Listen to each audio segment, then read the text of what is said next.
Next ಇವತ್ತಿಗೆ ನಮ್ಮ ಸರ್ಕಾರ 3 ವರ್ಷ ಆಗಿದೆ. 3 ವರ್ಷ ನಮ್ಮ ಸರ್ಕಾರಕ್ಕೆ. ನಿನ್ನೆ ನಾನು ಹಿಂಗೆ ಗೂಗಲ್ ನೋಡ್ತಾ ಇದ್ದೆ.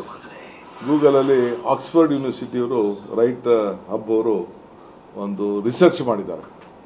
ಯಾಕೆ ನಾನು ಪಕ್ಷದ ಅಧ್ಯಕ್ಷನಾಗಿ ಈ ನಮ್ಮ ಮ್ಯಾನಿಫೆಸ್ಟೋಲ್ಲಿ 5 ಗ್ಯಾರಂಟಿನ ರೂಪಿಸ್ತವನು ನಾನು ಒಬ್ಬ, ಭಾಳ ಪ್ರಮುಖವಾಗಿ ಏನೇನು ಕೊಡಬೇಕು ಅಂತೇಳಿ.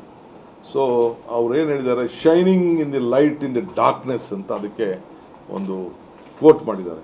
Shining A light in the darkness ಅಂತ ಅಂದರೆ ಕತ್ತಲಲ್ಲಿ ಬೆಳಕನ್ನು Karnataka model bridges economic divides and advance of human rights ಅಂತೇಳಿ ಅವರು ಅದಕ್ಕೆ ಕೊಟ್ಟಿದ್ದಾರೆ. ಇಡೀ ನಮ್ಮ ಕಾರ್ಯಕ್ರಮ ಈ ಸರ್ಕಾರದ 3 ವರ್ಷದ ಸಾಧನೆ ಇಡೀ ದೇಶಕ್ಕೆ ಒಂದು ಮಾದರಿ. ಈಗ ನಾವು ಬಿಡಿ, ಈಗ ನಾನು ತಮಿಳುನಾಡು ಬಿಡಿ, ಇಲ್ಲ ಕೇರಳದ ಬಿಟ್ಬಿಡಿ, ಮಹಾರಾಷ್ಟ್ರ ಇಲ್ಲ ಬೇರೆ ರಾಜ್ಯಗಳು, ಹರಿಯಾಣ, ಮಧ್ಯಪ್ರದೇಶ್, ಬಿಹಾರ್, ಎಲ್ಲೆಲ್ಲಿ BJP ಗೌರ್ಮೆಂಟ್ ಇತ್ತು, ಯಾರು ಕ್ರಿಟಿಸೈಸ್ ಮಾಡ್ತಿದ್ರು ಅವರೆಲ್ಲ ನಮ್ಮ ಮಾಡೆಲ್ನ ಅಕ್ಸೆಪ್ಟ್ ಮಾಡ್ಕೊಂಡ್ರಲ್ಲ. ಅಕ್ಸೆಪ್ಟ್ ಮಾಡಿ ನಮ್ಕಿನ್ನ ಮುಂಚಿತವಾಗಿ ದುಡ್ಡು ಕೊಡಕ್ಕೆ ಹೋದ್ರು. ನಮ್ಕಿನ್ನ ಮುಂಚಿತವಾಗಿ ಅವರು ದುಡ್ಡನ್ನ ರಿಲೀಸ್ ಮಾಡಿದ್ದಾರೆ. ಕೆಲವರು ಇಂಪ್ಲಿಮೆಂಟ್ ಮಾಡಿದ್ದಾರೆ, ಸ್ವಲ್ಪ ಇಂಪ್ಲಿಮೆಂಟ್ ಮಾಡಿದ್ದಾರೆ, ಕೆಲವು ಇಂಪ್ಲಿಮೆಂಟ್ ಒಟ್ಟೊಳಗೆ ಎಲೆಕ್ಷನ್ ಗೆಲ್ಲಕ್ಕೆ ನಮ್ಮ ಮಾಡೆಲನ್ನು ಅವರು ಉಪಯೋಗಿಸ್ಕೊಂಡಿದ್ದಾರೆ. ಸೊ ಅದಕ್ಕೆ ನಾನು ಅವ್ರಿಗೂ ಕೂಡ ನಮ್ಮನ್ನು ಫಾಲೋ ಮಾಡ್ತಾ ಇರೋದಕ್ಕೆ ಮೊದಲಿಂದ ಕೂಡ ಕಾಂಗ್ರೆಸ್ ಏನೇನು ಮಾಡ್ತದೆ ಅದನ್ನು ಫಾಲೋ ಮಾಡ್ಕೊಂಡೇ ಬಂದಿದ್ದಾರೆ.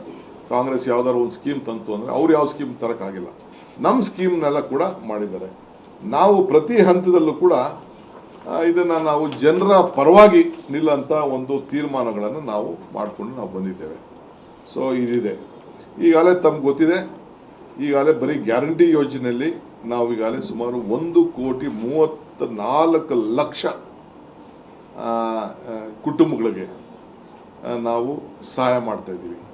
ಹೆಚ್ಚು ಕಮ್ಮಿ 1,30,00,000 ರೂಪಾಯಿ ಹೋಗಿದೆ, ಅವ್ರಿಗೆಲ್ಲ ಕೂಡ ರೂಪಾಯಿ ಈಗಾಗಲೇ ಇಲ್ಲಿ ತಲುಪಿದೆ. ಸೊ ನಮ್ಮ ಸಾಧನೆ ನಮಗೆ ತೃಪ್ತಿ ತಂದಿದೆ, ನಾವು ಮಾಡುವಂಥ ಸಾಧನೆ ತೃಪ್ತಿ ತಂದಿದೆ.